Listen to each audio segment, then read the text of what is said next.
Hello everyone, CMeeCraft here, and welcome to the stream. We're back. We are so back.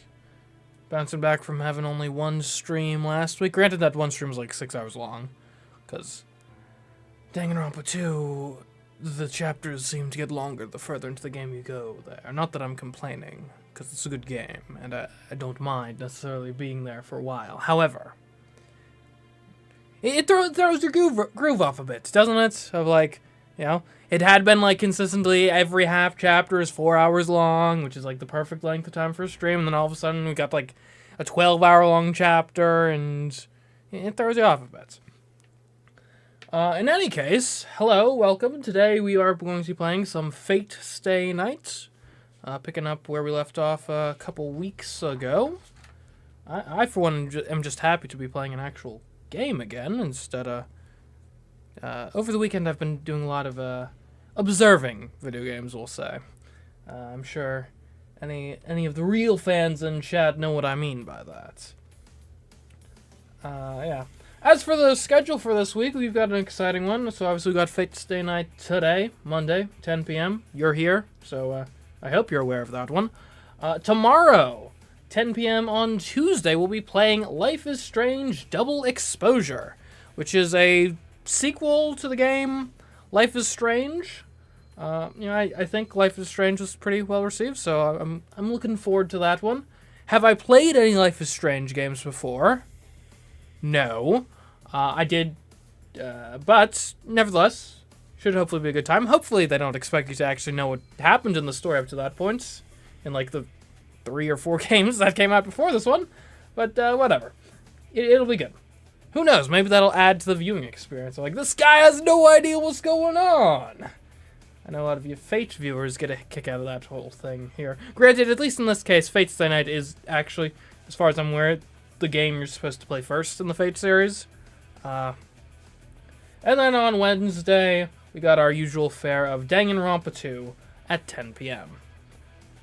But enough of that. Let's move over to the camera. That is right. It is another Fate Stay Night stream. Okay, let's get off this music screen. See, normally I just just sit on the title screen to have like pre-stream music. The issue though with this game is if you stay on the title screen too long, it plays like the like anime opening style like cutscene, which has music that gets me copyright claimed on YouTube. So can't do that here.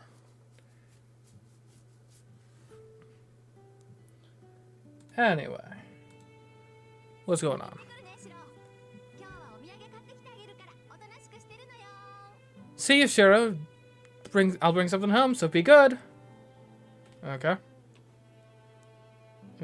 That was not... I'm not in the... Okay. There we go. Fujini waves as she heads out for work. I'm going to get going too. I need to swing by home, so I'll be a little late. I should be back by dinner, though. Don't do anything rash while everyone's gone. Have I gotten... Alright then.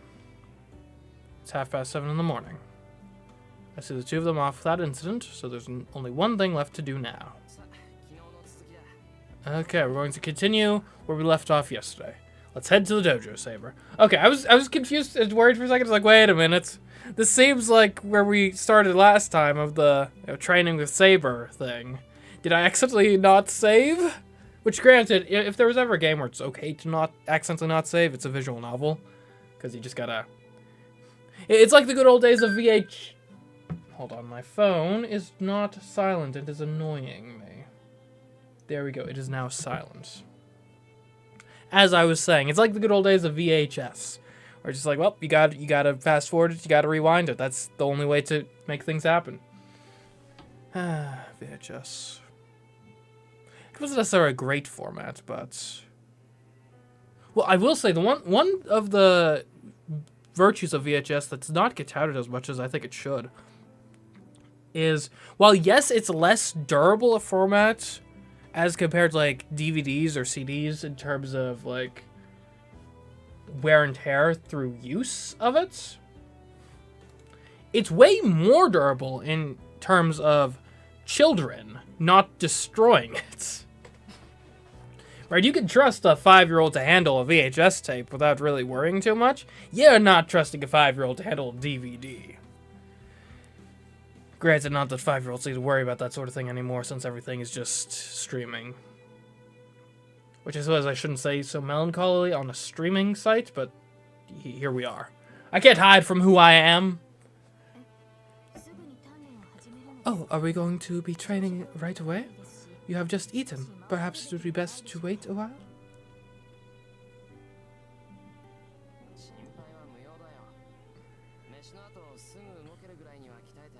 Don't worry about that. I've trained myself to the point where stuff like that doesn't affect me.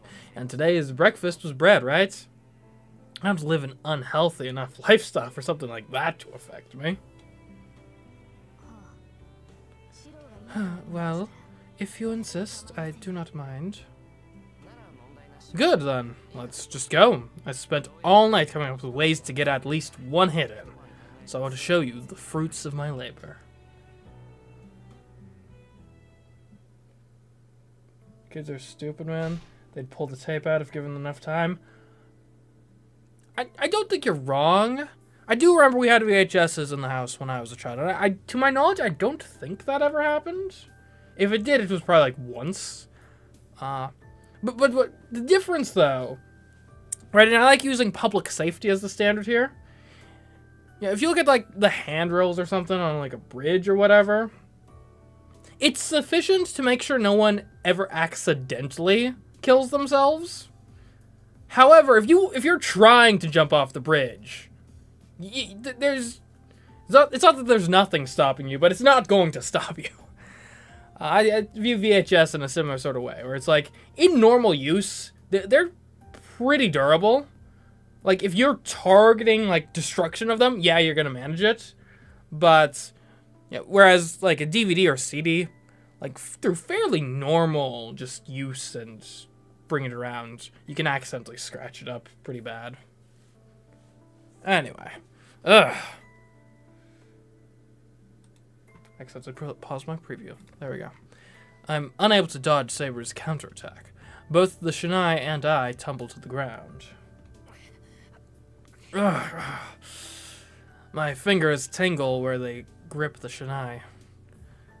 Saber's counterattack lands as I lunge in with all my might. I'd figured brute force was my only What? What?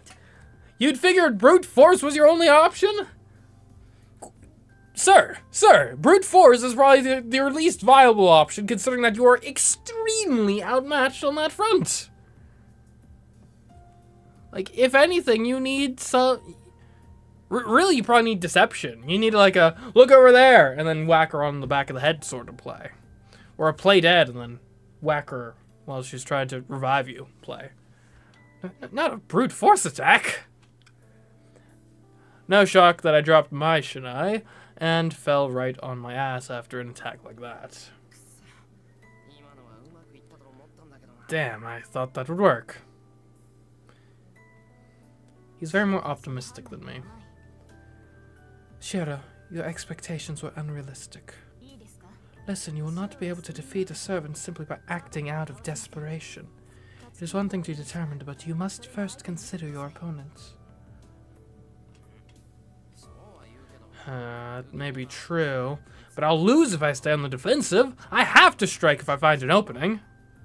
So, this is the cult of the offensive, which is part of what led to the human tragedy that was World War I. I can go into more detail later, but yeah. It can be fallacious to assume that being aggressive is always the best course of action. That is true, but you do not understand how to properly utilize that opportunity. If you are to strike so desperately, you must wait for an appropriate opportunity. That goes without saying. I saw you looking away for a brief second that last time. I've only seen you do that maybe one other time, so I thought it was my chance. I applaud you for noticing that and deciding to act, but I looked away deliberately. I did so thinking it would not be sufficient to prompt you to move. I did not expect you to charge straight at me. You imbecile. That's pretty mean, Saber. You shouldn't mock amateurs like that. If you're a self-admitted amateur, then why do you think you can stand up to a servant? You doofus. I was not mocking you, it was simply a ploy, and creating an opening such as that carries with it a degree of risk. However, the risk I take by looking away and the risk you take by charging straight at me are simply not comparable. So what you're saying is that I should be less obvious at seizing an opportunity? If I make a big obvious attack, I'm squandering the opportunity. So you're saying I should be considering the opportunity and acting to suit it? Yes, you must learn to judge the value of the opportunity you have. However, I must point out that you are much better at discerning the boundaries between life and death than yesterday. As you develop a sense of danger, you'll become more able to determine when to fight and strike on your own. Saber looks pleased. Unless it's my imagination, she seems happy to hear her student improving a bit. It is almost time to rest. Shall I fetch you some water, Shiro? No need, as long as it's just water. I've filled a whole kettle, so I'll just drink from that.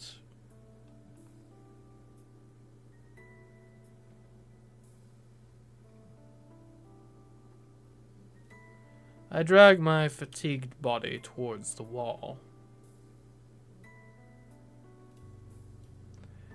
After wiping the sweat from myself with a towel I brought along, I take several gulps from the kettle. Men, drinking straight from the kettle. Why do we live like this? I take a deep breath. It's been almost 3 hours since I saw Tosaka and Fujini off. I've spent every minute since sparring with Saber. Stay hydrated? Agreed. As usual, Saber doesn't explain much, and I don't ask her any questions while we cross swords. I have pretty much no chance of winning, but I do seem to be moving better the more I fight Saber. I'm not expecting to improve my fighting techniques. The point here is to train my body, not my mind, to get accustomed to battle. I fundamentally disagree with him on this point. Like, yes, that's important, but simultaneously. You're not going to overpower a servant. If you want any hope, you need tactics, my man. It's better than doing nothing, and since I am starting from basically nothing, there wouldn't be much point here unless I spend time working on this one thing. If all I do is think about how to fight, when the time comes for me to face a master, I'm dead. Saber just doesn't even break a sweat, huh?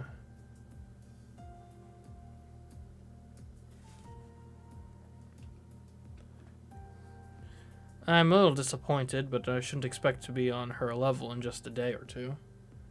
And yeah, I guess you're not wrong that doing some training will help him perhaps live a bit longer.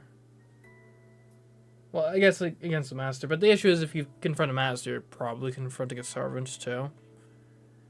But there's the opportunity cost, right? Is my time better spent getting beat up by Saber a whole bunch, or could we be doing some research? Formatting some plans, some tactics? I don't know. And just like yesterday, Saber rests, seated in a Seiza position. It'd be a waste to just sit here. I might as well take the opportunity to talk with her. Okay, then. There we go. Had some buzzing in my headphones. Okay. Let's see, I want to know what Saber's fighting for, or a secret blade technique even crabs can use? A secret blade technique even crabs can use. A secret blade technique which even crabs can use. The more I read it, the more I don't understand it. A secret, hidden blade technique that even crabs, crustaceans, can use.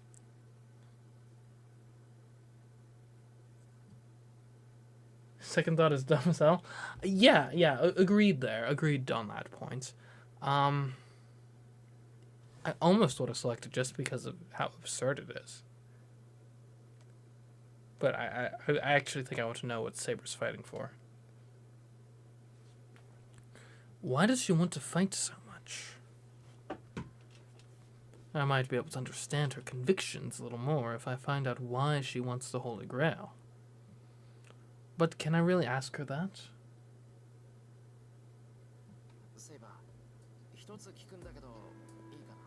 Saber, can I ask you something? Yes, what is it, Shiro? Well, there's something I forgot to ask. You're lending me your power because you want the Holy Grail, right? So, what is your wish for the Holy Grail? Why I seek the Holy Grail? Will you be satisfied if I simply tell you that I want it? The Holy Grail is an omnipotent vessel. There's no wish that cannot be granted once you obtain it. One should hardly need a reason for seeking such a thing. I mean, what you're saying is not wrong. However, I assume you got something in mind. No, that's not what I'm asking.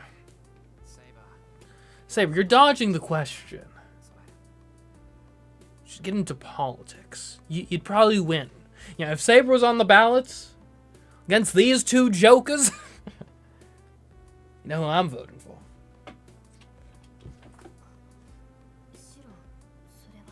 Sure, that's...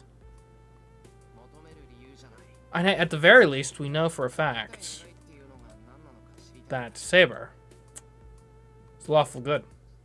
That's more than you can say about, like, solid 80 to 90% of politicians.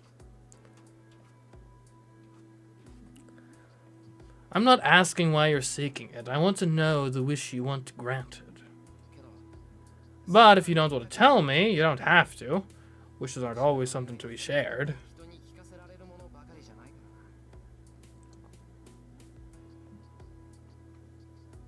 Saber closes her mouth, embarrassed. Embarrassed? What could Paul... I'm not surprised. Saber didn't form a contract with me to help me. Masters are the only ones who can obtain the Holy Grail, so she's only here to assist with that. And that's why she's hesitant to tell me her wish. But most of all, I don't want to hear her tell me about her selfish wish. So I shouldn't have asked. I should have asked for a secret technique that even crabs can use. Besides, it's disrespectful for someone without a clear wish to ask about someone else's wish. Shiro, are you commanding me as my master? Are you asking if I'm going to waste one of my, what is it? One of my 3 command spells on asking this question and getting an answer? No. Am I ordering you to? I mean, probably not. That catches me off guard. Saber turns to look at me, her gaze as serious as her tone.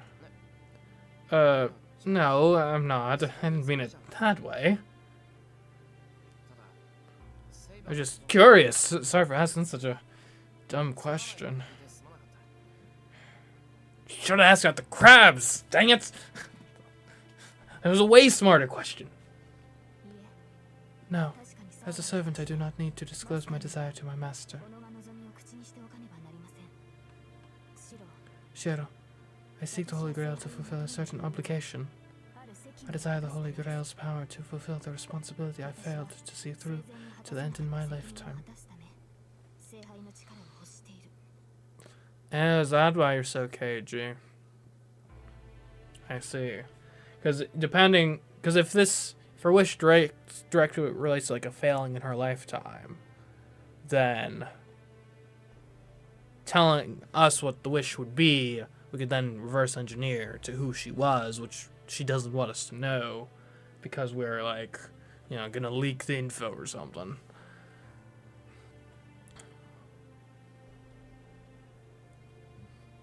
So like if, granted, I don't think she's this person, but like if it was something like, oh, I want to see Egypt rise to the world stage as like an independent, strong superpower again. It's like, oh, she's Cleopatra. I get it. Anyway. Mr. Krabs would be insulted. Nah, well, maybe. She looks straight at me. I see no deceit in her eyes. Fulfill an obligation. And you say lifetime, do you mean before you became a servant? Yes. In all honesty, I'm uncertain of my own intentions. Perhaps I only desire to do things over. Do things over? Is it a time travel wish, Saber? Because, look, far be it from me to lecture you on what you ought to be utilizing any wishes you obtain for. However, I will say, the old time travel wish thing, I've seen it play out a couple times in various other forums and media. It rarely works out how you imagine it should.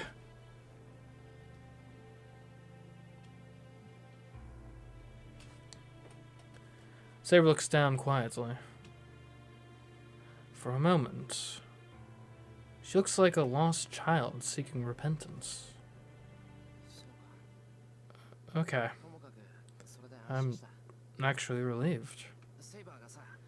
I was worried you were going to say something Tosaka would say, like, world domination. Rita would be angry if she heard that. But she is not the type to say such a thing. She may use the Holy Grail for herself, but her wish would certainly not bring chaos upon the world. I don't know. Not so sure about that. Her general actions have brought chaos about in my life, at the very least.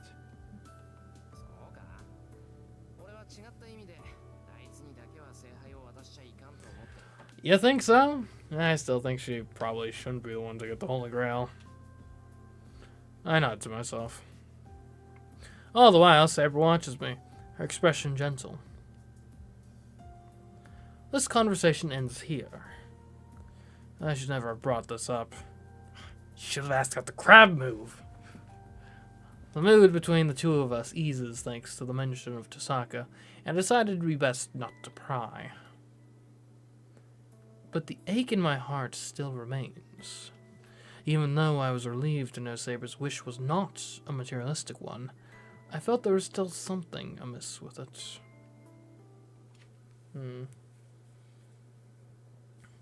Well, yeah, it's important to not forget about Saber in the story. She's like one of the main three characters in the game. Obviously. I'm media literate enough to know that much. Know how protagonists and deuteragonists and triotagonists work? Tritagonists? Anyway. The next thing I know, it's noon. It would seem to be lunchtime, Shiro. Yeah, it is. Both our stomachs growl in agreement. Let's eat. Is there anything you'd like to eat, Saber?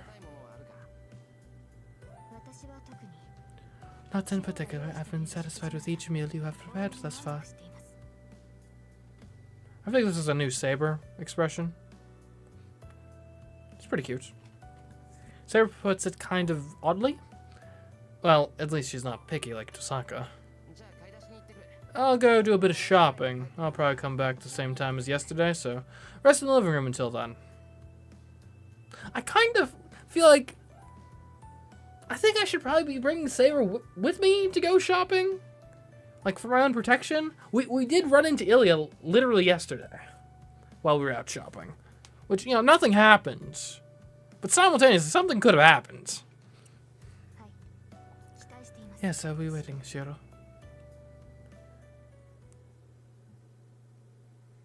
It's fine. I decided to try making shrimp balls for lunch. I've always wanted to try making them at home. They'll be piping hot balls of ground shrimp, a bit bigger than takoyaki. Ground shrimp, is that a thing? I guess it must be. I guess you can grind any meat up. But I've literally never heard of that before. Speaking of ground meat, I recently discovered, because I moved recently, so I've been getting accustomed to all the stores and stuff. So we have like a restaurant supply store, and it can be tough to sort of judge like how good the deals are in those sorts of places.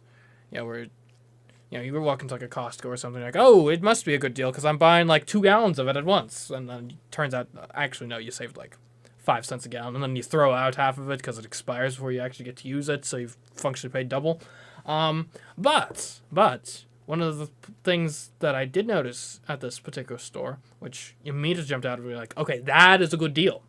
They're selling ground beef for $3 a pound, which, granted, 5 years ago, that's just the normal price of ground beef. But in this day and age, in this economy, that's a pretty good deal. That is a pretty good deal.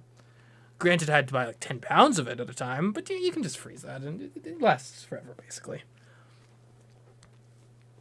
Anyways, so yeah. I didn't see ground shrimp there, though. Maybe I'm missing out. I mean, shrimp is pretty good.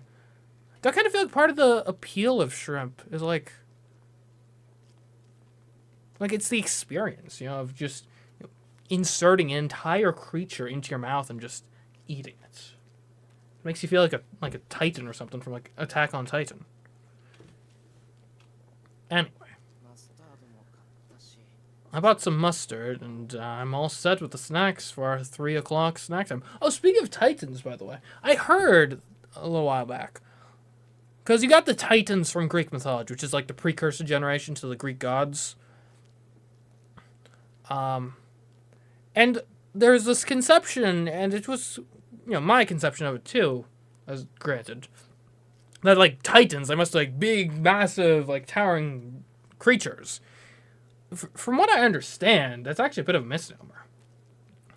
Like, I heard that it's apparently more so that they're just like, you know, powerful god deities in similar vein to just the normal Greek gods.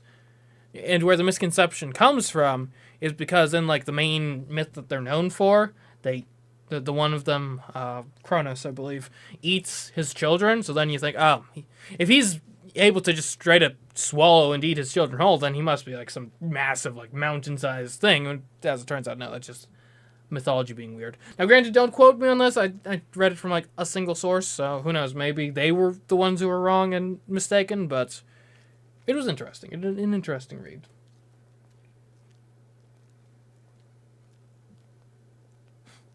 She was so good at cooking because he just didn't have anything else to do. What? Nah, he could also work on strengthening things. Strengthening things. Imagine that. I load my purchases onto my bike. That reminds me. I met Ilya here yesterday. Yeah, and then you decided to come back here. Without, like, alone. Without any protection whatsoever. Genius.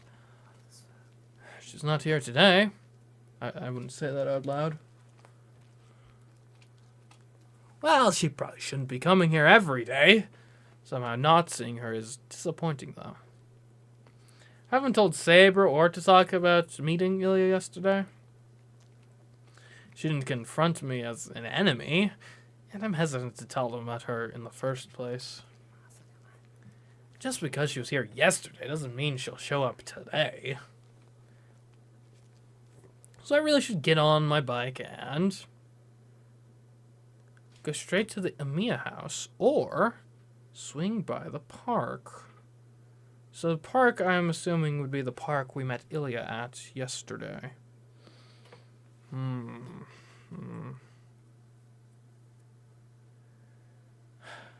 Okay, we got a vote in chat for the park.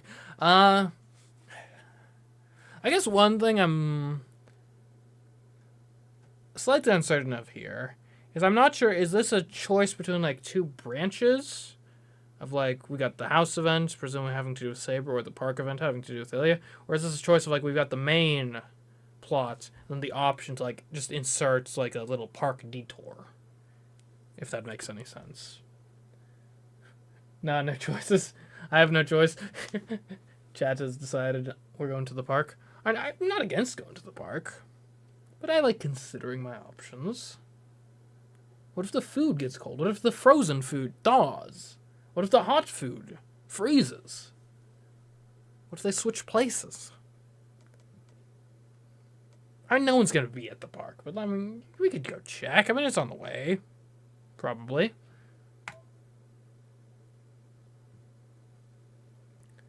I'll just take the long way home. Okay, apparently it's not on the way. It's just about a 5-minute detour. Okay, it's fairly on the way. I'm being whimsical here, and I don't need to make excuses about it. It doesn't matter if it's on the way. I want to go there, dang it.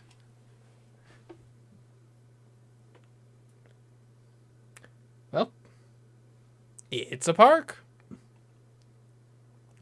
I park my bicycle in the park. Have you ever noticed that you park your bike at the park, but you rode it on the road? Crazy, right? I step into the park. My groceries still on my bike.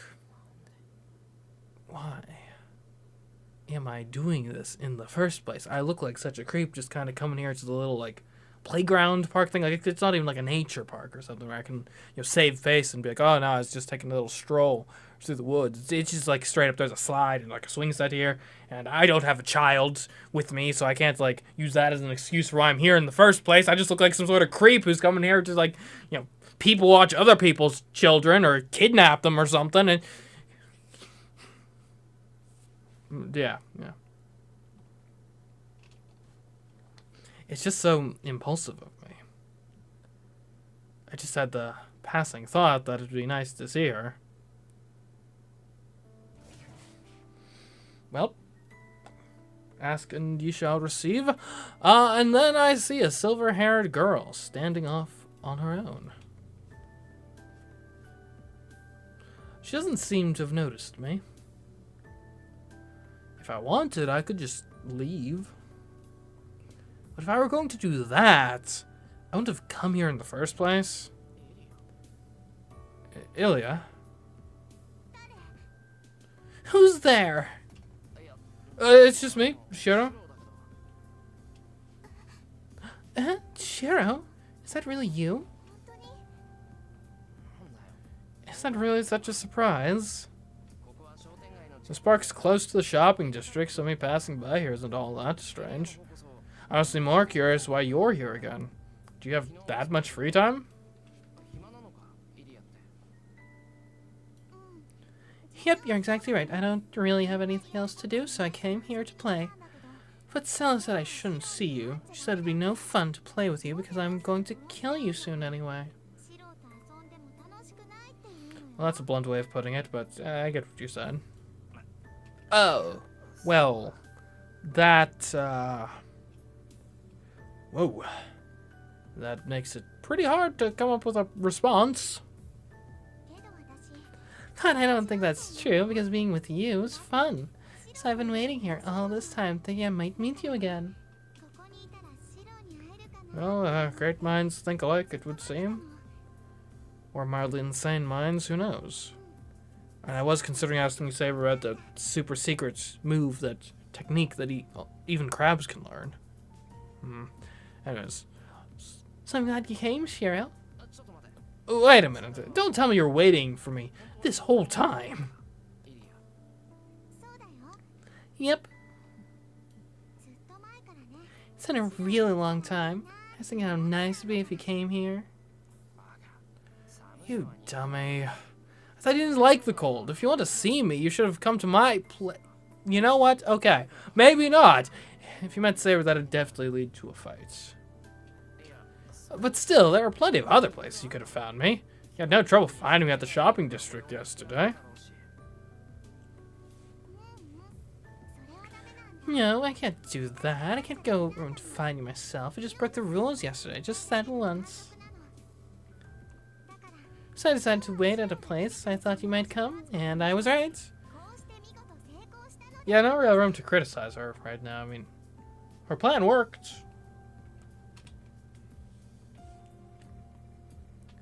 Ilya skips around excitedly. Her bouncing silver hair makes her look like a winter fairy. I got that, but why do you want to see me in the first place?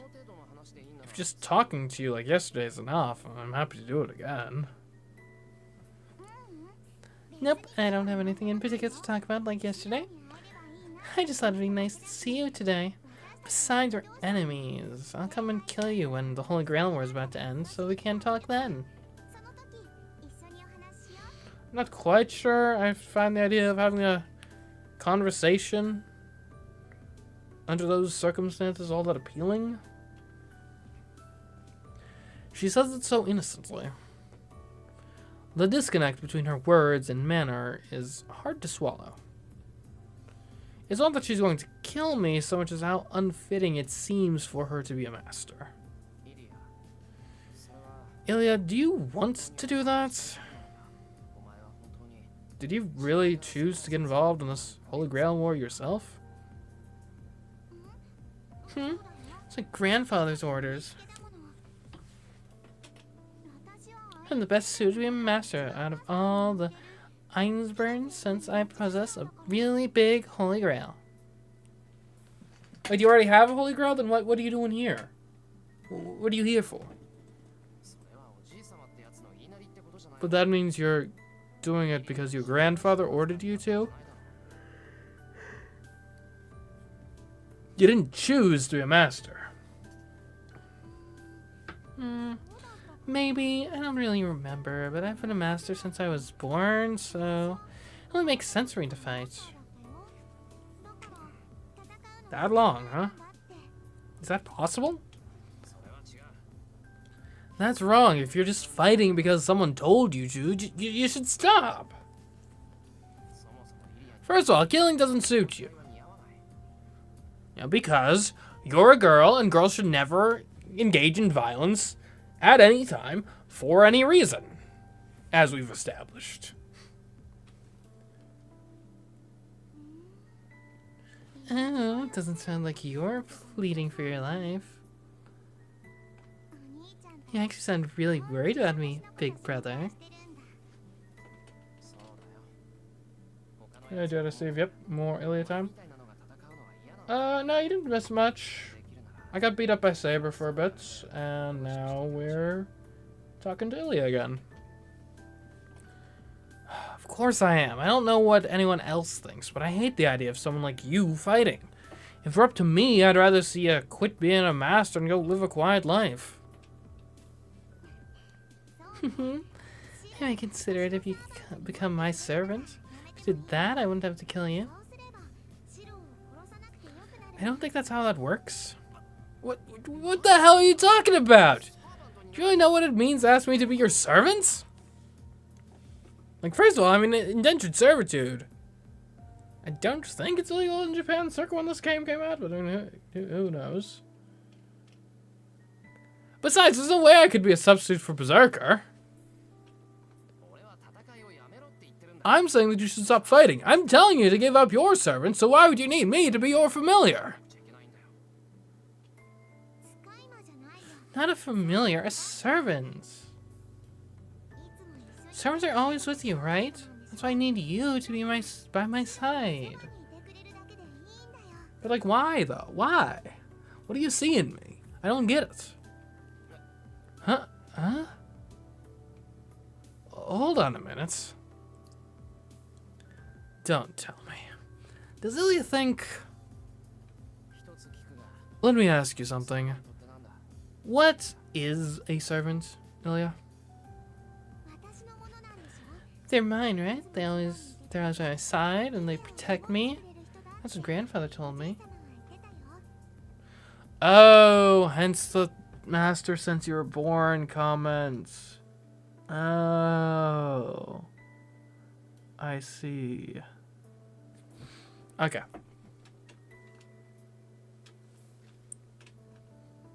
I know it's... Ilya considers servants to be just that. Command souls, masters, none of that matters. To her, a servant is just something that protects her. Got it. But no, I still can't. I can't agree to that, so think of something else.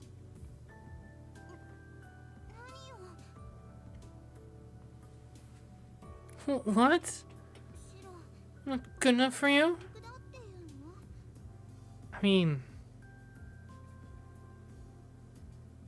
I'm still not entirely clear what even my duties or responsibilities would be in this circumstance.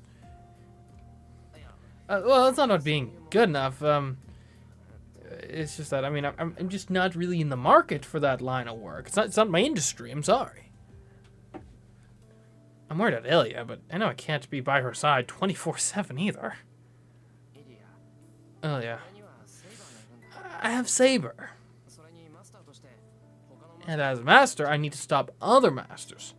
So, I'm sorry, but I can't be your servant. What? I'm in a concession because I was talking to you. You're going to pay for it. Hey, wait! Oh, hold on, Ilya! We haven't finished! Stupid Shiro, you're the worst for embarrassing a girl! There she goes. Ilya just runs out of the park, not listening to me anymore.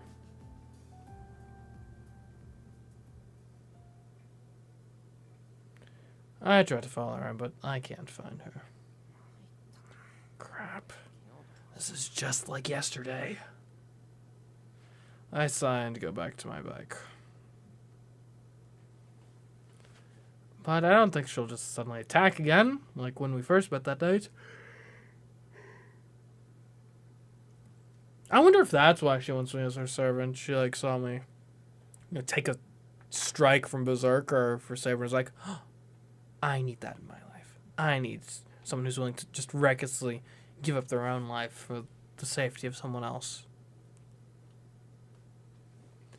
So I should probably have one more chance to convince her.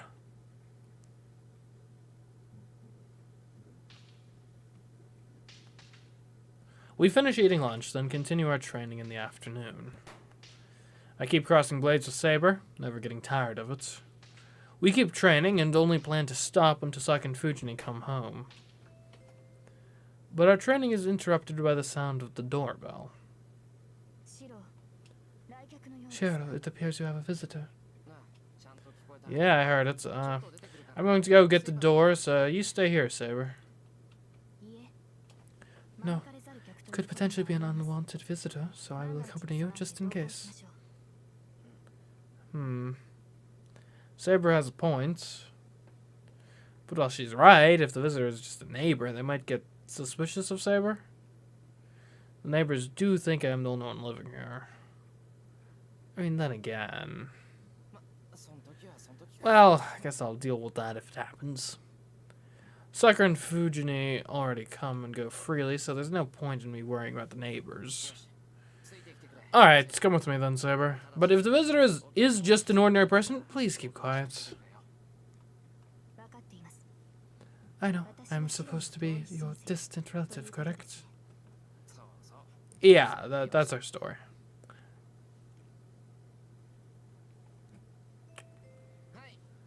Okay, coming.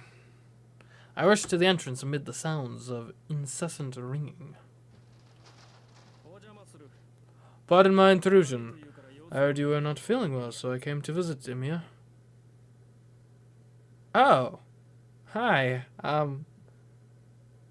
How considerate of you, but you really needn't have done that. Oh. It's not an enemy or a neighbor. It's a friend from school.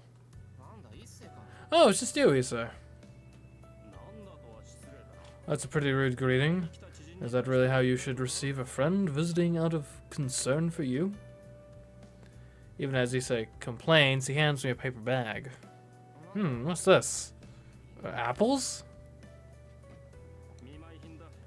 A get well soon gift. Considering you hardly ever catch a cold and skip school, I thought I should at least bring something to make you feel better.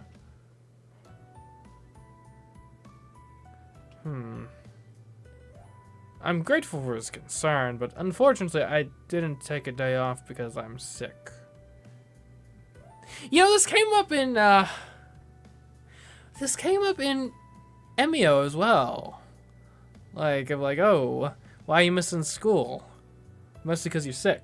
Like, and granted, I mean, in America, I think, you know, being sick would be like one of the main reasons you'd miss school.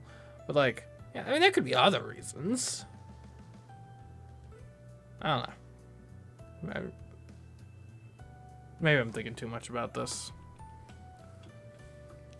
And besides, bag full of apples doesn't seem appropriate for a young guy like him to bring as a get well soon gift. Well, why not? Yeah, an apple day indeed. What's wrong, Emil? Do you not like fruits? No, I do. It's just, it's a little complicated. But I really appreciate the sentiments. I bow to him to show my appreciation. Amiya, this may be a silly question, but who is the woman standing behind you? Oh, you noticed her. That's funny. She's my new live-in maid or some such. Huh? Saber is standing just behind me. She's just standing there, menacingly. He says, swatted a female. Batten down the hatches! We're going into combat mode, rhetorically speaking. Oh! I get it. Issa must have locked eyes with Saber when I bowed to him. I've not seen her before. Why is a woman like her at your house?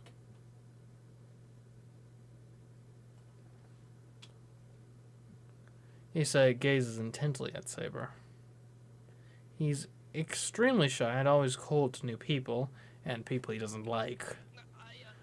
Well, her name's Saber, and I am Shiro's distant relative. I got to know the former master of this house, Kiritsugu, when he was visiting overseas. I came here the other day to do some sightseeing and was allowed to stay here, given my connections with the family. It's not what it looks like part 2. Huh? Saber makes the story sound pretty convincing. So you're an acquaintance of Amiya's father. I see. I hear he loved traveling, so it's no surprise he'd befriend someone like you in his travels. What? Issa, who's supposed to be extremely bashful around strangers, accepts the story so easily? Well, yeah. That's just logical sense. Right? Like, you know, a shy person isn't going to be out there looking for points of confrontation. I see, I understand the situation now, Amiya. Your sickness was just an excuse. You've been showing her around, haven't you? Oh, yeah, let's say that. Well, in broad terms, nothing I've said is entirely untrue. I think. Do you not mind if I come on in? Go prepare some tea for me in appreciation for what I've done for you here. I'd also be happy to tell you about what has happened these past 2 days at school. Issei takes off his shoes and steps up into the house. What do you mean in appreciation? I'm still kind of busy, you know. We can chat another time. What are you talking about? You were the one who abandoned your bike outside our place. Huh? Oh, right. I did leave a bike up in Ryuju Temple. Right, then I brought it back your bike. I'm busy as well, and yet I didn't go to the student council room. Instead, I went straight home, then brought your bike back here. Are you saying you cannot even offer me some tea after that? How many days do I have left for the trap at the school activates? Ah, good question. I think at this point it's probably gonna be like 3, maybe. He did do me a favor. I might have 3 bikes, but out of the 3, the one I left at Ryudo Temple is the most expensive and my favorite.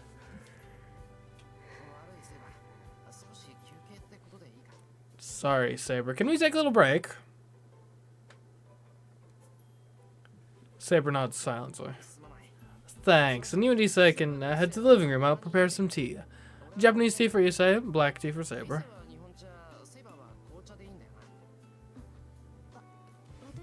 Am I also joining? I do not think that is appropriate. Surely you would not be able to have a casual conversation with your friend from school if I am present. Nonsense. That's not true, right, Issei? Girls may be chatty, but I do not mind you, Saber.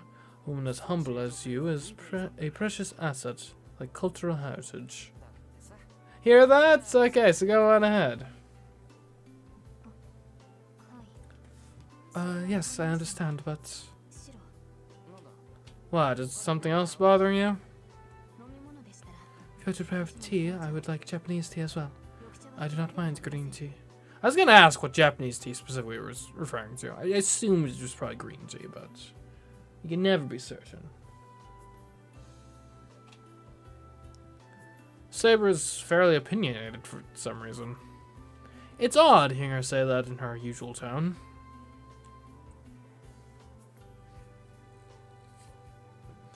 After about an hour of meaningless chatter, Issei decides to head home. Most of the small talk in the living room was about school. It asked a few sly questions to figure out if anything unusual was going on. Sorry, I'm tired today.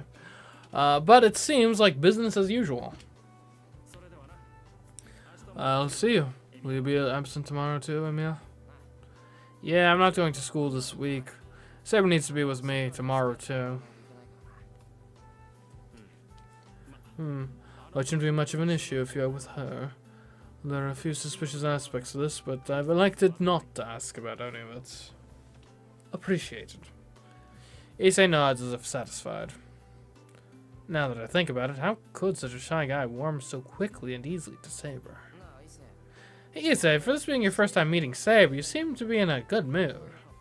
What's up with that? What a strange thing to ask. I grew up in a temple. So is it really that odd for me to be able to see the good and bad in someone? I do not know her background, but I saw that her spirit and soul are pure. She can't possibly be a bad person. Huh. I didn't know you could tell that kind of thing. I'm a little impressed.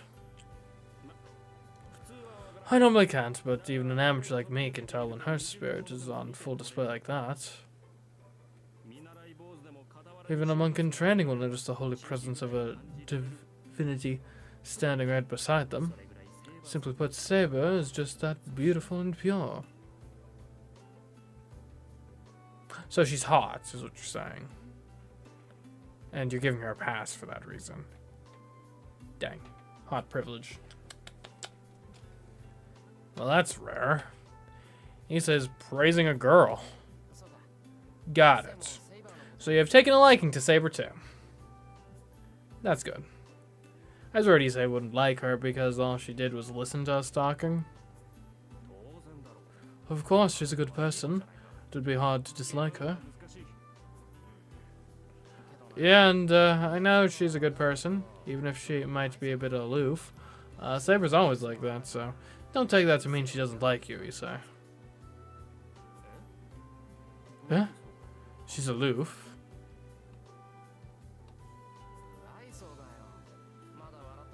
Yeah, I've never seen her laugh before, and even when you and I were laughing pretty hard, she just kept looking stern. Actually, she was smiling pretty often. Eh? That's ridiculous. Sure, I've seen the occasional warm expression on Saber's face. I've never seen her actually smile or laugh before. You're kidding me. I can't imagine seeing Saber laughing out loud. She's not lolling all over the place. Certainly not ruffling. Like... No, it's not like that. She was smiling when she saw you smile. Didn't you notice? Huh? She's smiling when she saw me laugh? Was she doing that to make fun of me? Interesting, that's a pretty strange interpretation. But you know what? You really shouldn't worry yourself over something like that. Everything begins with questioning yourself. Issei, priest's son that he is, ends with his usual catchphrase, and leaves my house laughing. What's with him? She was pretty dense. I suppose so.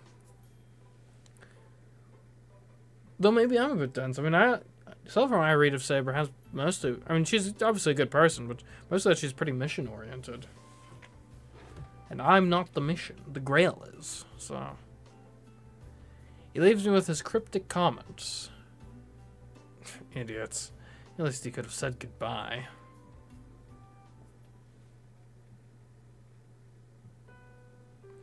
The sun is setting, so today's training ends. I'm practically at my limit, and I still have CMeeCraft lessons from Tasaka tonight. I failed to land a blow on Saber, like I'd hoped, but I should save at least some energy for tonight.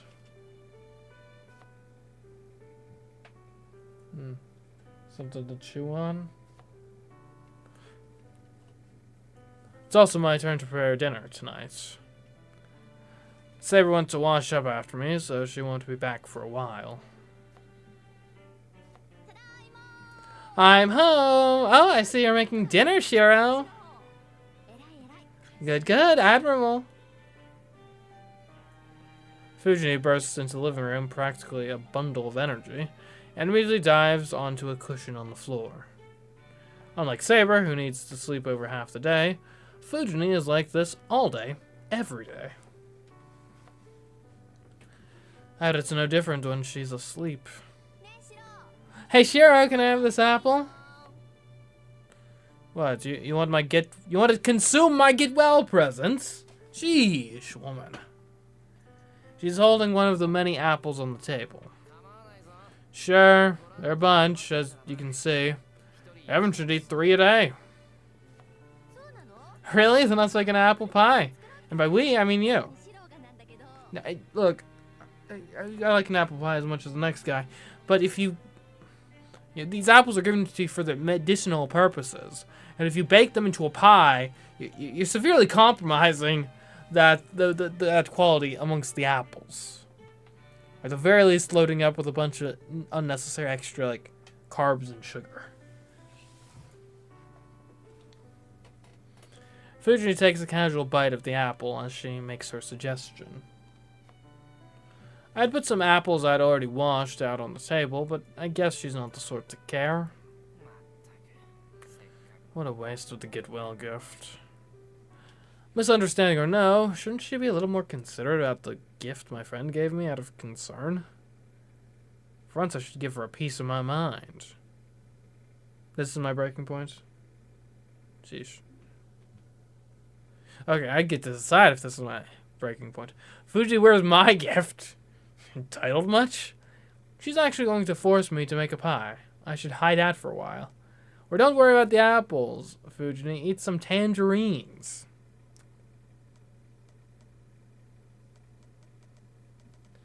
I'm definitely not going with where's my gift. Where's my gift for the best option? Somehow I doubt that. I'm gonna press X to doubt on that one. Granted, it's probably a funny scene, but we're not here for funny scenes. We're here to win the Grail War, and the way to do that It's not by getting...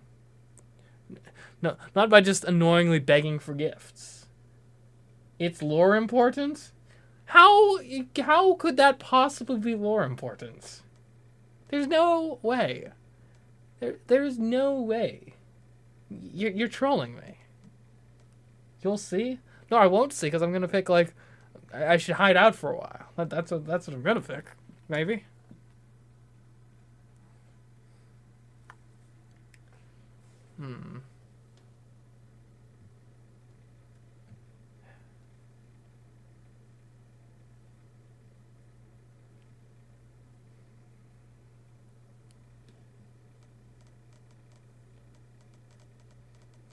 Why does this choice feel like it might actually be important? I don't know. Oh boy. Look. Honestly, where's my gift? It's not like it wouldn't have even been on my radar of something to pick of my own volition.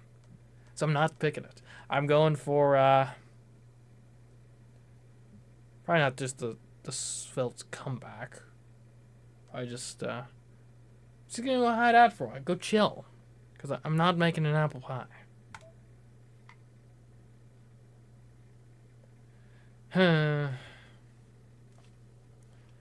She might actually force me to make an apple pie. Dinner is pretty much ready, so I'll step away for a bit. Hey, Cher, where are you going with your apron on? I'm just going to head out front. Tasaki isn't home yet, so I figured I'd go out and check. Oh, I thought it would be Cheryl. Yeah, Tasaki is a girl, and she'll probably be happy to have you greeting her. I don't know what she's so happy about, but she sees me off cheerfully. Yeah, weren't you, like, super opposed to her even being here initially?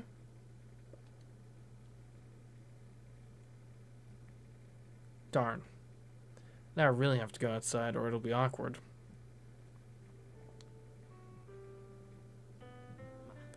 Well, I guess I'll take a quick look. I take off my apron and head toward the front entrance.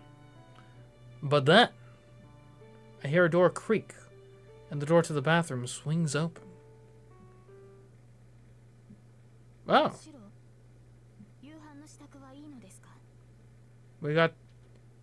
We have Saber with her hair down. What were you talking about? The other one is lore important. We needed to see. This is lore important. We got Saber with her hair down. Drying her hair, I think. Presumably. She is holding a towel, and it looks like it might be a bit wet. Shiro, are you not preparing dinner? I mean, I was, but...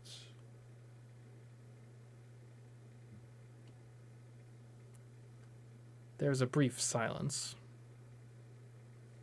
I know who I'm looking at, but I can't seem to find my tongue to speak. Why do you look so astonished? I hope nothing has gone amiss with the preparations for dinner.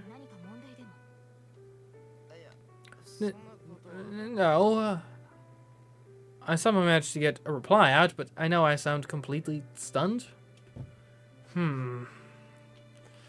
She tilts her head in confusion. Her hair waves about her shoulders. That golden mane is wet, so it looks different than usual. And her hair isn't the only thing that's different. Saber certainly looks her age right now, and anyone can see how cute and frail she is. Oh, so you were taking a bath, Saber? You were the one who suggested I do so. Did I? When did I do that? Oh, right. Do you like to take baths, Saber? What sort of question is that? Oh, it's like, it's just part of life.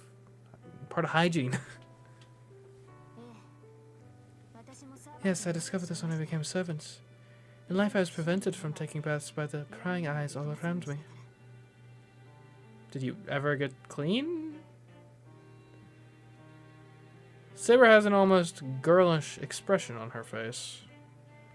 It must be because her hair isn't done up in braids. Her gallant, boyish form is nowhere to be found.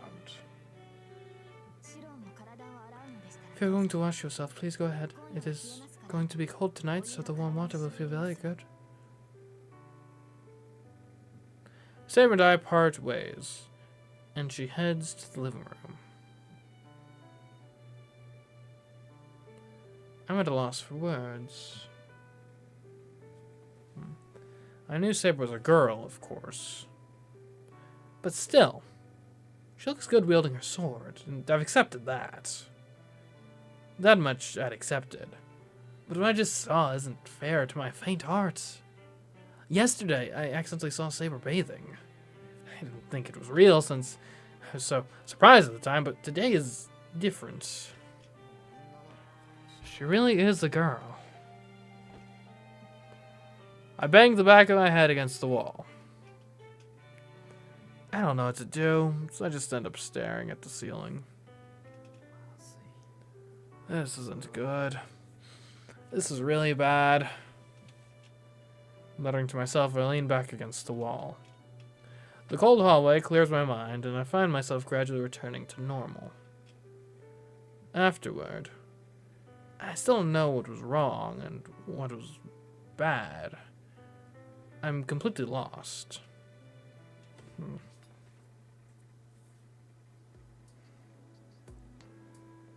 Okay, so new Saber lore drops. She apparently, I guess, didn't bathe frequently in life. It's kind of gross. But it does actually potentially help us narrow down potential time period for where she could hail from, right? Because she must then come from a time period where it's not like a hugely major social faux pas to not be bathing regularly. By implication. So that means she can't be too recent, which is, you know, makes sense. I mean, I don't think we were ever under any delusion that she was from like the 20th century or something, given that she wields a sword. So that is not really. So, yeah. And heck, just given the fact that she wields a sword, that's gonna rule out like most things after, I want to say, like, I guess like 1700s or so, maybe even 1600. Well, no, 1600s you still definitely have pikes and stuff. Like, I'm trying to figure out, well, depending on it, right? Because if you're cavalry, I think said swords. Certainly by the time you're in the Napoleonic era, it's just, you know, mostly, again, outside of like, you know, cavalry charges or something, you're talking muskets, bayonets, that sort of thing. In terms of the hygiene, though, that probably places us in like medieval era, because, and granted, I'm not an expert on the time period. My understanding is like Rome with their aqueducts and whatnot, and I believe they had public baths and stuff, would have been more like hygienically conscious than the medieval period. So presumably, then we're talking Saber is, you know, from the medieval period, so sometime between fall of Rome before roughly the 1700s, which granted is probably the time frame we would have assumed regardless, but good to have that clarified. We'll figure out who she is. I mean, still my main suspect has to be Joan of Arc, just because there's not that many female warriors in the time period to even pick from in the first place. Even that doesn't quite ring true, though, because Joan of Arc was mostly, like, she wasn't really a combatant per se. She mostly just kind of boosted morale of the French armies and was a charismatic leader. So I'm not sure how much that translates into you are a servant and you are, you know, the servant of the sword or whatever. Anyways, I finished preparing dinner. It's past 7. Saber and Fujine are in the living room, and Tasaka, who's usually here by now, isn't? I hope nothing's happened to her. I don't think Tasaka's the type to get into trouble, but I also know she sometimes makes huge mistakes. I guess I'll go check it out. If it's just looking around the house, I should be fine alone. I head out to the hallway. As I'm about to leave the house, Tasaka walks in wearing her coat.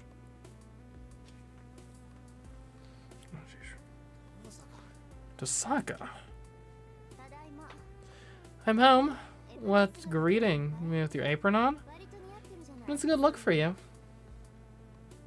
Tasaka jokes casually, but her face is completely expressionless.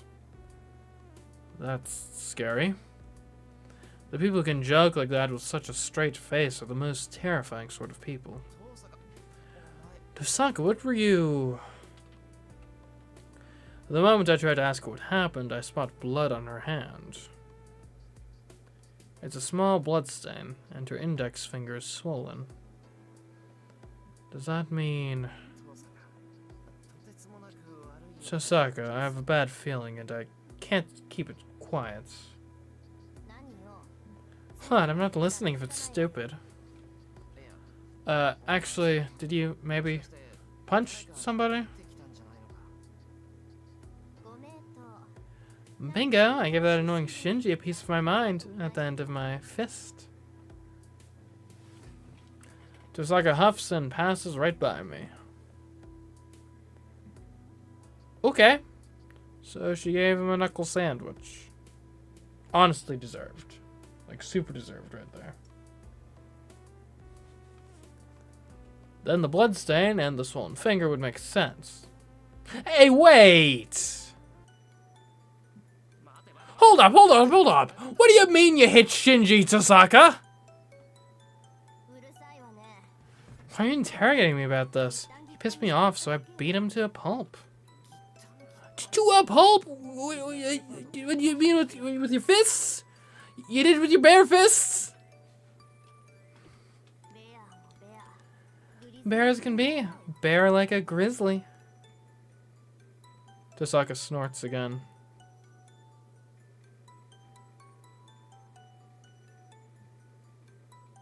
A brief silence. I don't know what to say, so I keep my mouth shut. An awkward silence stretches between us. Let me get back to the point. You said you punched Shinji. Why did you have to do that? He deserved it. He was saying things like I should team up with him and that I should abandon Shira because he's useless. He wanted to talk to me about a bunch of stupid stuff, so I had to quiet him down by punching him. Isn't that short-sighted even for you, Tasaka? Or maybe Shinji said something so stupid that he actually pissed Tasaka off, even though she's usually so level-headed. Why are you looking at me like that? I'm the victim here. I think it goes both ways. But why would Shinji talk to you about something like that? He asked me if I wanted to team up with him. Who knows, he might actually think of you as a competition. He's acting pretty weird ever since I told him we were living together. Yeah, I can't imagine why that would be. What? You told him we were living together? You told Shinji about us? About our deep relationship? As allies in this war? Of course I did. Yesterday morning, Shinji called me up to tell me all proud that I became a master, like some kind of hotshot. Kind of pissed me off, so I told him you were a master too. I thought that put him in his place, but then I found him waiting outside the house just now. What? Just now? He's there, currently. So I told him that I'm living at your house, that I had no intention of working with a half-assed master like him. Do you think that was bad? Undiplomatic, certainly. I mean, honestly, I kind of feel like Shinji had it coming. Yeah, it's pretty bad. Shinji was already smitten with Tasaka, so what she told him is just adding fuel to the fire. Well, but still, Now it all makes sense. I figured out why Shinji has been hostile only towards Tasaka, and why he's being so persistent about asking her to team up with him. Meaning he... Well, that's strange. Why would he be so obsessed with me? Kinda like him would never think out working with anyone.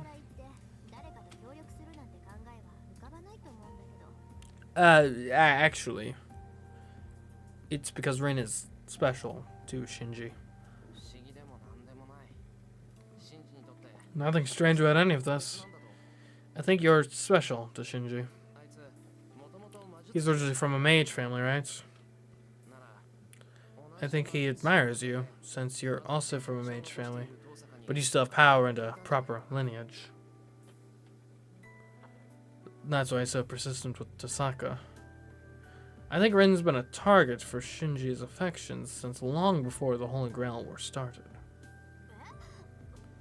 What? Well, yeah, I'm flattered that he likes me, but... It must have been a real surprise. Tasaka looks completely bewildered. Now that you mention it, Shinji asked me out when we were first years. For a moment, her expression as she realizes what she'd obviously forgotten is almost comical.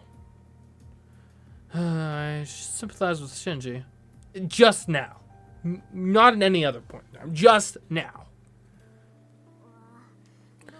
Oh, no wonder he's so persistent.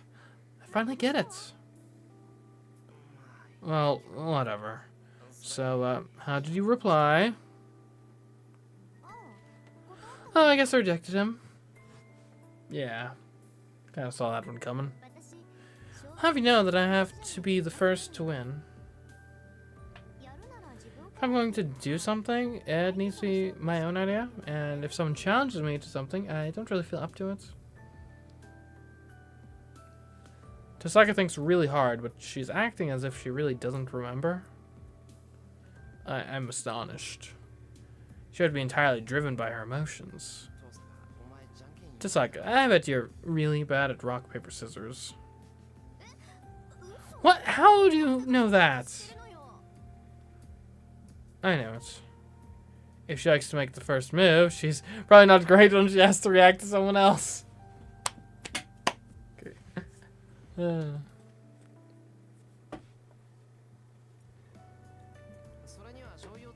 Use the soy sauce for that, Saber. Don't you dare try putting mayonnaise on it. If you say so. I witnessed Taiga doing it, so I thought I should try it as well. Well, Taiga is a strange little gremlin that experiments with food in unsavory ways.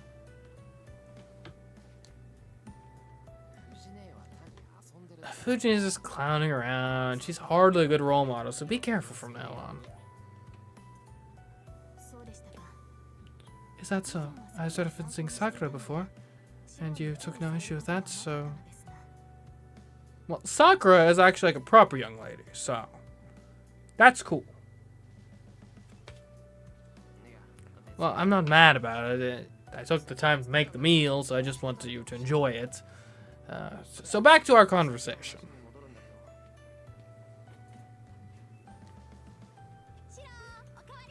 Shira, another helping. Fill my soup bowl up. Give me a bit of everything. Got it. What about you, Saber?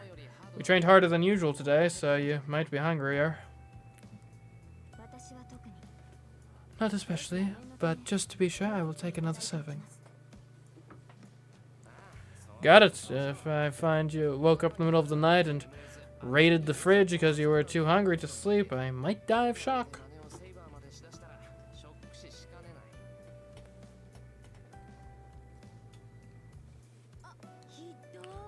Why did you bring that up? That wasn't me.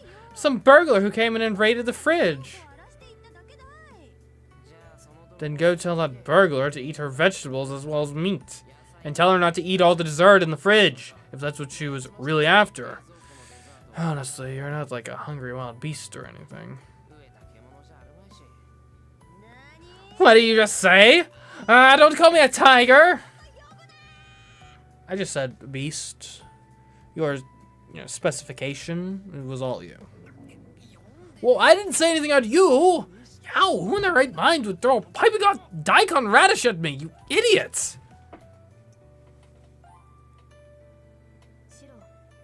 So, it appears a pot in the kitchen is boiling over. Oh, that's so. Hold on, Fuji, I need to turn the fire off. Very well, hurry up and bring the soy sauce, braised chicken, and egg. On it, I'm leaving Fujini in your hands, Saber. Yes, please do not rush. Focus on the cooking, Shiro. I get up. Oh, that reminds me. Why has Tasaka been so quiet this whole time? Tasaka, are you not liking dinner? Or is it the opposite? Is it so good that you find yourself speechless? There's nothing you can say as you bask in the glory of my excellence in the culinary arts. It's not that. It's nothing, so don't talk to me. She turns her head away, grimly.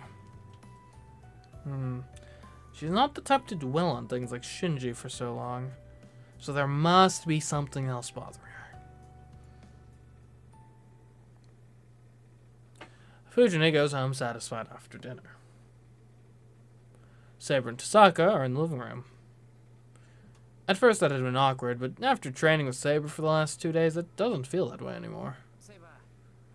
Saber, you can go to bed, I'll do the rest. No, I will stay awake until you go to sleep. I'd also like to hear from Rin about your skills in CMeeCraft. Oh, you really don't need to hear about my CMeeCraft skills. I mean, they're just they're normal CMeeCraft skills. They're nothing crazy. I got it. Then let's go to Tasaka's room early.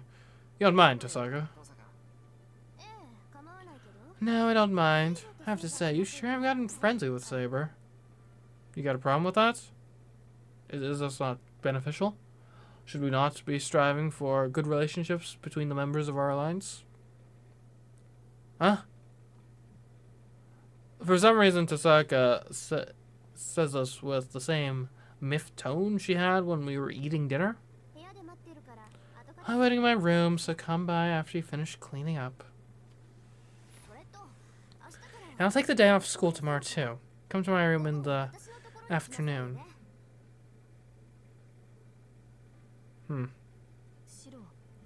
Shiro, what did you do to Rin? She seems to be very angry. Look, I literally didn't do anything. I'm just here living my life, trying to become a better swordsman, chatting up little girls in the park. I'm just vibing here, and sometimes people see you living your best life, and they realize they're not living their best life, and they just want to take it out on you. What can I do about that? I'm just a little log floating down the river, where fate may take me. You think that too, Saber? I don't know. I don't think I've done anything to make her mad. Women, am I right? Saber and I face each other and tilt our heads. We have no idea why Tasaka's so angry.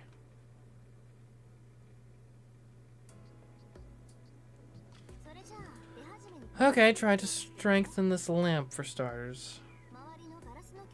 You just need to reinforce the glass. Tasaka hands me an old-looking lamp.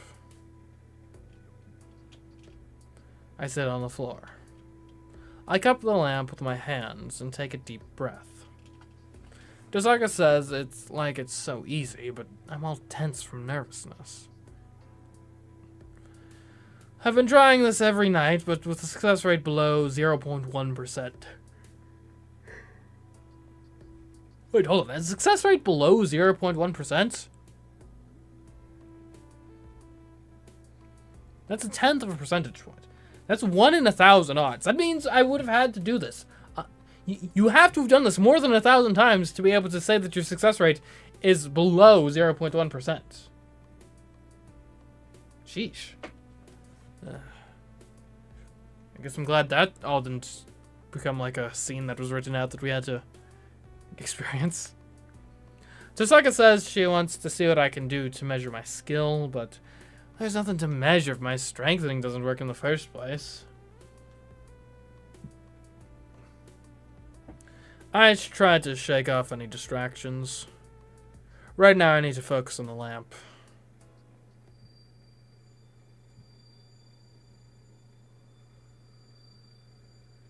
The blueprint of the lamp pops into my head. That's an interesting graphic, I will say.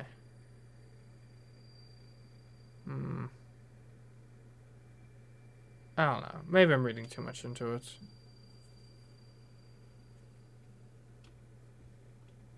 The material of the glass, its composition, the flow of its power, I can see it as if it were a network of blood vessels.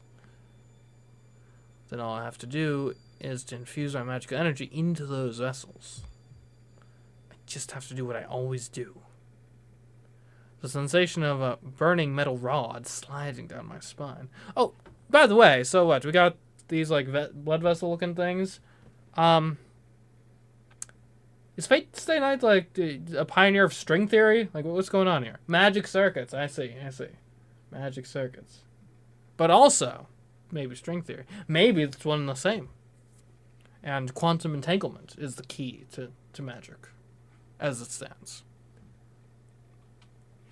All I have to do is let that burning nerve into myself, however much it shouldn't exist in a human body, and let it fuse with me. As long as that works, all I have to do is to pour the right amount of magical energy into the glass. Oh. It shatters.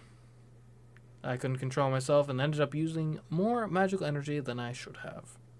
And the glass shattered. And I strengthened it so much it became brittle. Ain't that ironic? I look timidly at Tosaka. Figured. I was afraid this might be the case. And it is. What do you mean, Tosaka? Isn't it obvious? I was absolutely baffled by your lack of skill. First of all, you don't even understand the basics. Honestly, I'm impressed you can produce any magical energy at all with the method so completely absurd. Tosaka, you mad? Of course I'm mad. I can hardly believe you've been training when you have such basic problems. I kind of want to kill your mentor for not correcting you. Look, I'm sorry, I was homeschooled as it pertains to MageCraft. Results may vary. Why are you doing it in such a roundabout way? I get it, but don't badmouth my old man. It's my own fault that I don't have talent. He's got nothing to do with it. He has everything to do with it. A teacher's job is to correct a student's errors, and he took you on as an apprentice. I know it's pointless to take it out on someone who's not here anymore, but your teacher got the first step wrong. The first step! Do you realize how difficult that is, Shiro? The first step! That's like you're teaching a child to walk and you put them on their hands and do a handstand. Tosaka, clearly still angry, takes something that looks like a can out of her bag. It looks like a can filled with colorful hard candy. The sort of thing children overseas might like. Not local children, specifically just foreigners. Okay. I've seen similar containers in Japan, too. Okay, actually, the native Japanese children like it, too. They hold a variety of different flavored candies. The white ones are mint. We have no idea what flavor the other ones are, as it turns out. Shiro, hold out your hand. Huh? I do as she asks. Tosaka shakes out the can, and a red candy drops into my hand. It could be like cinnamon flavored, maybe. Here, swallow this. What? Again, I do as she asks. Ordered me to eat candy. What a weirdo. It's not sweet. Actually, it has no flavor at all. Tosaka, did you give me a placebo? Is this a placebo, Tosaka? Now it's supposed to like help with my Magecraft, and then all of a sudden, the power was in you all along, or some nonsense. The texture is more like rock than candy. Wait, is this actually just a straight up gem? I forced myself to swallow it.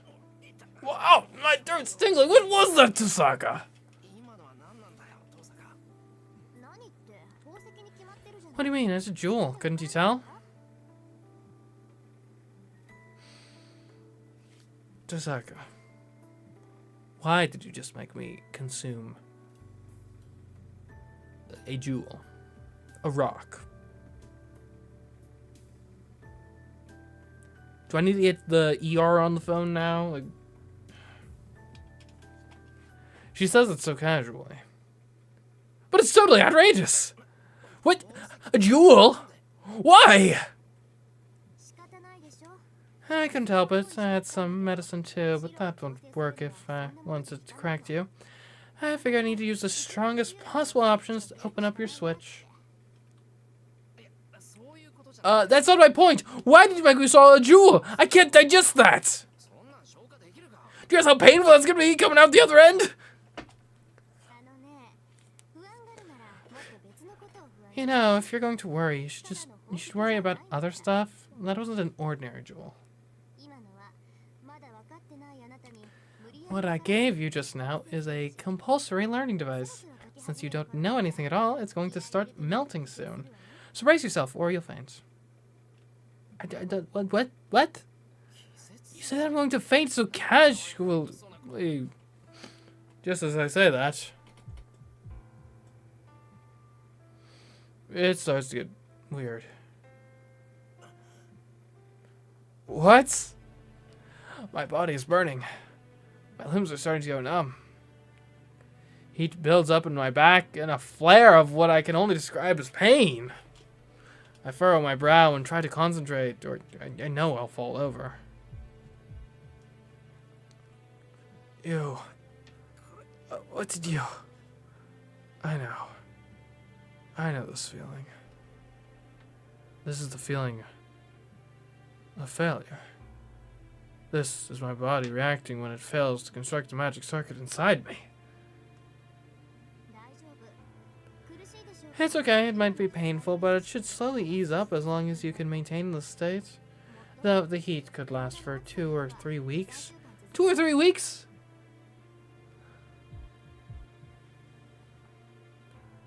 I really want to respond, but I can't stay composed enough to do it. All I can do is muster the strength to stay balanced so I don't topple over. Listen, the difference between a mage and a human is the presence or absence of a switch. You already know that the switch is for turning magic circuits on and off. See the electric kettle over there? Mages are like that. Ordinary humans are just regular kettles that can't boil water on their own, but they can at least keep it warm. That's what we are. Similar but different. Differences in whether someone has a switch to boil the water or not. The moment we are born with it, or rather the moment it's made, is when we're separated into electric kettles and plain insulated bottles. And who doesn't have the switch won't ever be able to experience Magecraft. You see, you might be an amateur, but you do have magic circuits. That means you have an affinity for it. That's why, once you've created a magic circuit inside you, all you have to do is use the switch. You just toggle the switch on and off to produce magic energy.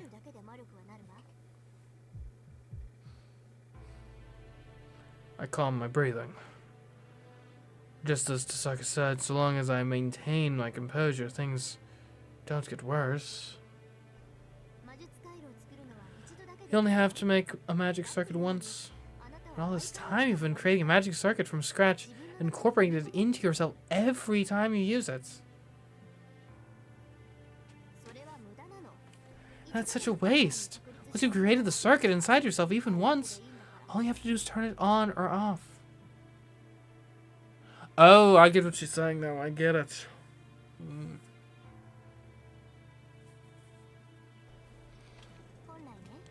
Normally those who have created magic circuits would be trained in how to turn it on and off next.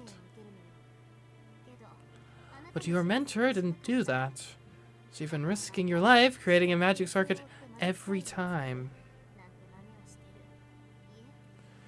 Of course, your father may have been misinformed too. I exhale. Sensation is starting to return to my limbs. Since you've been training the wrong way for so long, your switch is closed. Which means all I can do is force it open to make your body understand it has a switch. You see, that jewel you swallowed forces that switch on, so it'll be like this forever, unless you can use your own strength to turn it off and return to your normal state. If you can do that, you won't need the help of the jewel. After that, you should be able to control your magic circuit with some simple mental commands.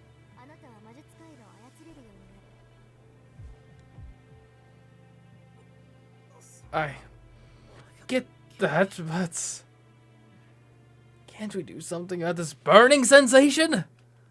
She keeps telling me to turn off the switch. How the hell am I supposed to do that? Eh? You can already talk? Huh, guess you're good at controlling yourself. You might get back to normal faster than I thought. Wait, am I doing well? As for the switch itself, your body will naturally try to turn it off to calm down and get comfortable as quickly as it can. All I have to do is will that process to speed up. Easy, right? It's not... I don't get it. See, there's a switch, but it doesn't feel real to me. You might think that right now, but eventually you'll be able to form a really clear image. It'll be like a button in your mind. And all you have to do is press it. You should open your magic circuit, easy as that.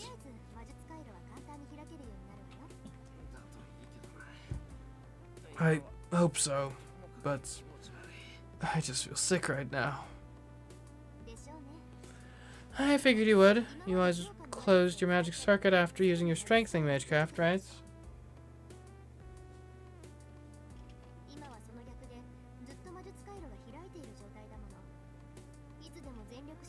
Now you're doing the opposite, opening your magic circuit up.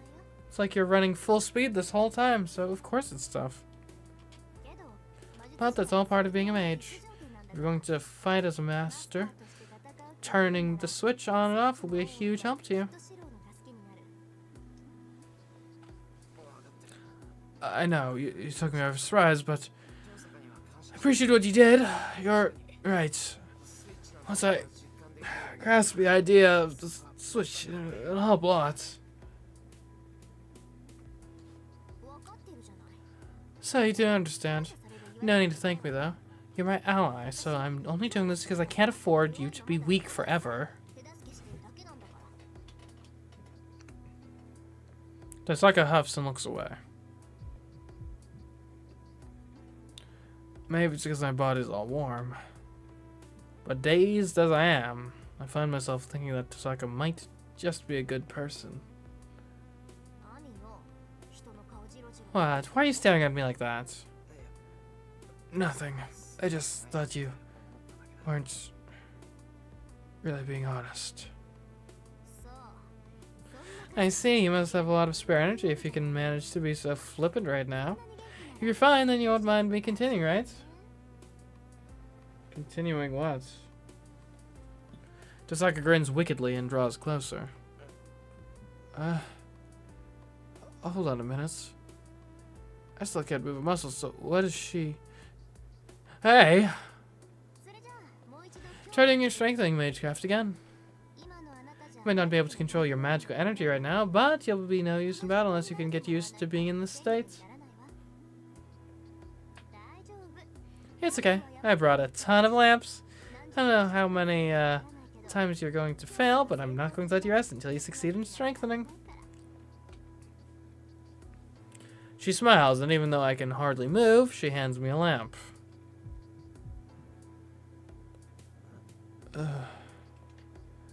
Tasaka, this is brutal. It's like forcing someone to walk a tightrope while they have a 40-degree fever.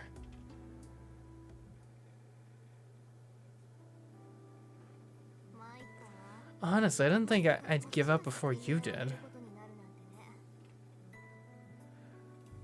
Tosaka glares at me. Her penetrating stare is accusing. Sorry? Rina's a brutal instructor. Agreed. I underestimated you.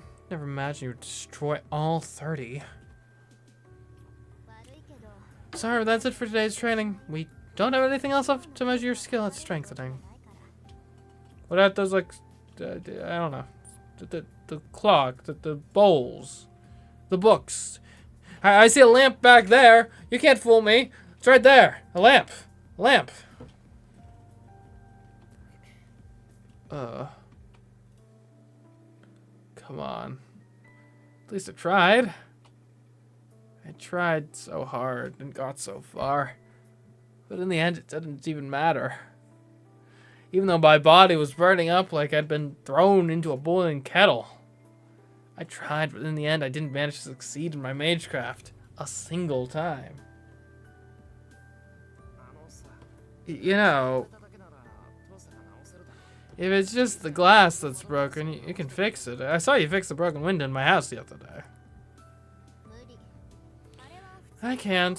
That window got broken normally, but these lamps broke because it couldn't hold all your magical energy. It's much harder to work with things infused with someone else's magical energy. Remember that, okay? Aye aye? Yeah? That's right, go ahead and rest, Shira. I'd call this a win since I managed to trigger your switch. Once you're able to control it, I'll teach you the rest. I appreciate the chance to rest, but what else are you gonna teach me? You can only do strengthening MeeCraft, right? You said that's all you can do? So I might be able to kick it up another notch and teach you alteration MeeCraft. Have you been taught what strengthening and alteration and projection MeeCraft are? Magic? I have a little. Strengthening is, as the word suggests, used to strengthen something. Most people typically think of strengthening as just making something harder, but it actually involves enhancing the object's attributes and effects. A sword gets sharper, a lamp glows brighter, and so on. Alteration doesn't need much explanation. For example, you can't start a fire using blades. Alteration is when some ability beyond the object's usual traits is imbued into it. And then projection is... Wait, what is projection again? I remember my old man saying that word a lot, but... You know, strengthening and alteration, alright? And I think you can imagine what projection is. Simply that it's MeeCraft that can replicate things.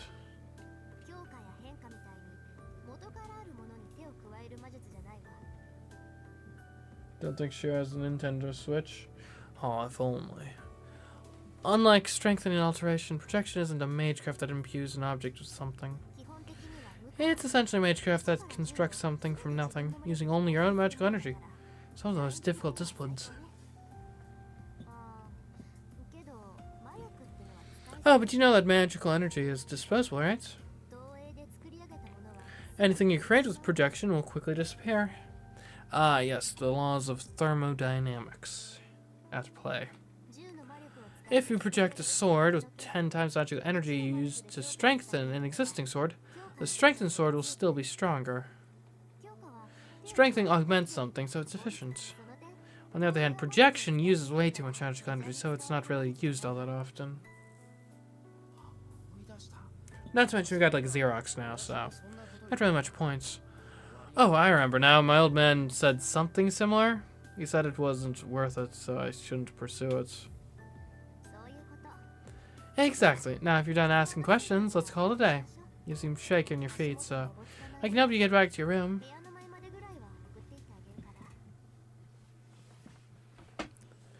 Tosaka helps me to my room. And Saber's waiting for me by the veranda corridor. Good work, both of you. I don't even have the strength to answer. I just nod in thanks and head into my room. How's Shiro doing, Rin? Bad, really bad. He doesn't have the talent. It's typically merciless Tasaka response.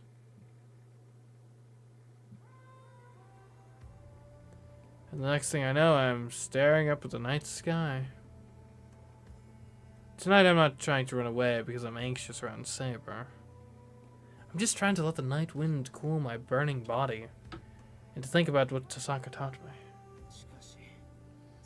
Once I can use my switch, then it'll be time to think about the next steps.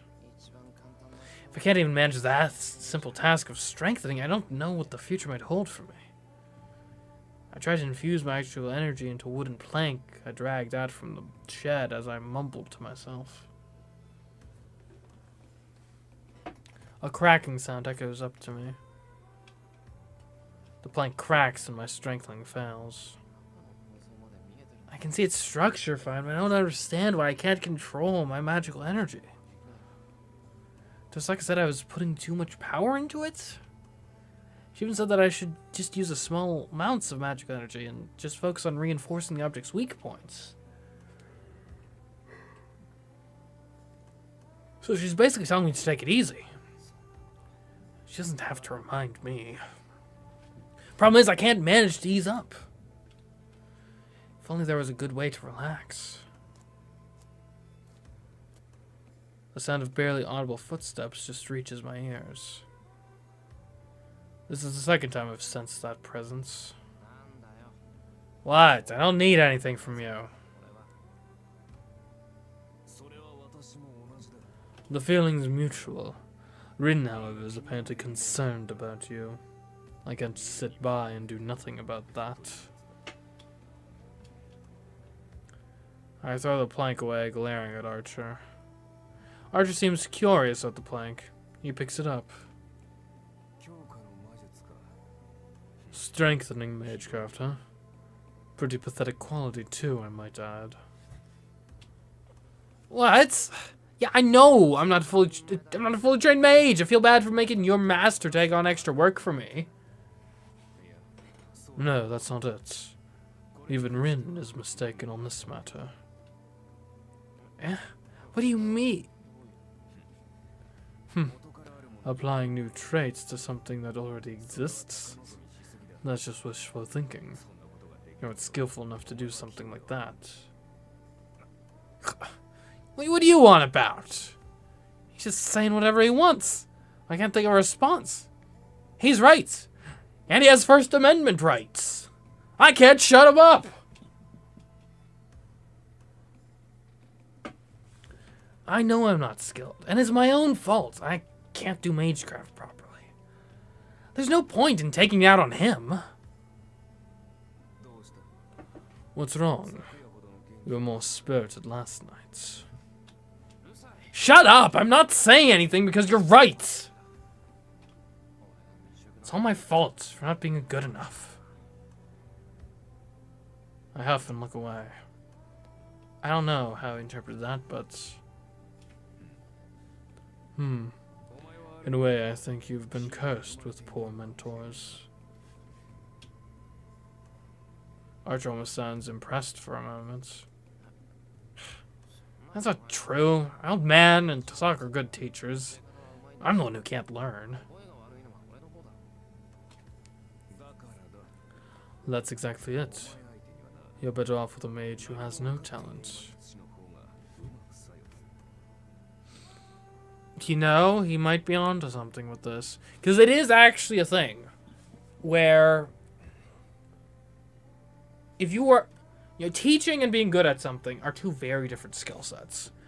And in part, actually becoming really skilled at something can make it more difficult for you to teach it. Because once you get to a certain threshold of skill, you forget what it's like to be bad.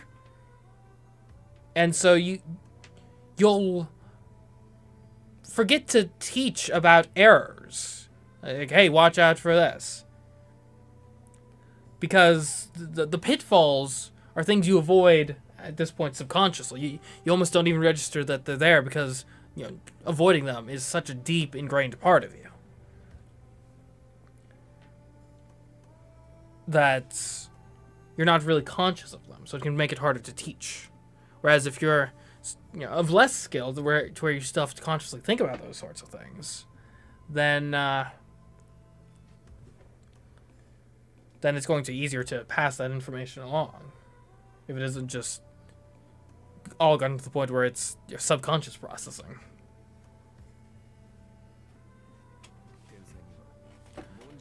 Geniuses will never understand the struggles of ordinary people. Rin is far too brilliant to understand the mistakes a failure like you is making. Huh? I don't really get what Archer's trying to say. I don't get it, but if I had to guess... I don't get it. Are you just trying to pick a fight? If so, bring it on! Another mistake. You're not fit for fighting, Shiramiya. Your battle is supposed to be a mental one. A fight against your own self. Let's say a mage's battle's a mental one. I already know that. If we're gonna fight, it should be with our fists. Like how Tosaka just laid out Shinji earlier today. Honestly, you're making things pretty hard on Saber. Archer despises me from the bottom of his heart. I've never seen his eyes like this. They seem filled with real disappointment and anger. I'm only going to say this once, so listen carefully. You haven't got a prayer of winning once the battle starts. None of your skills are worth a damn against servants. Saber already told me that. I would win in battle. No matter what grand scheme I try, I have no chance of victory. Yeah, Shinji, Shinji catching strays. Did at least imagine it. If you can't possibly beat the opponent in reality, then beat them in your imagination. If you can't win yourself, imagine something that can win. It's all you can really do.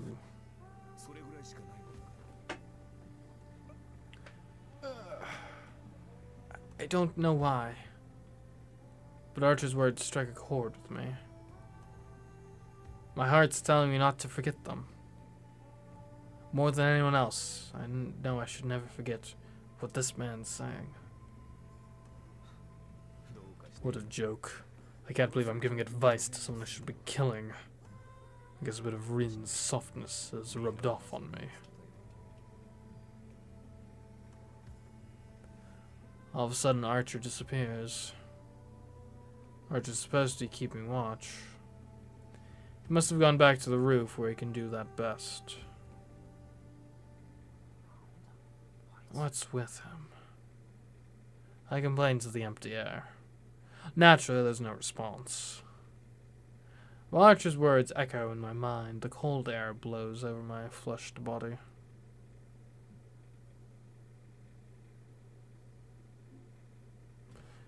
Alright, we will be saving the game here. And actually, so that's probably end of the day.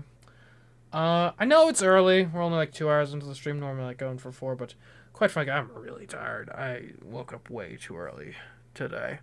So I'm gonna like pass out if I keep going much longer. Just keeping the eyelids open has been a bit of a struggle. So I think we're gonna call it there for today.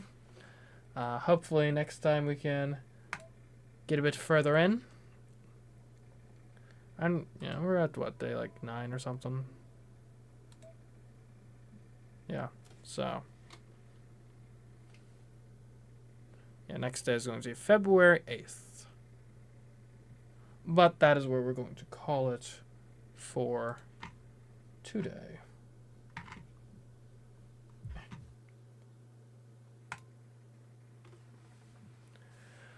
I hope you all enjoyed.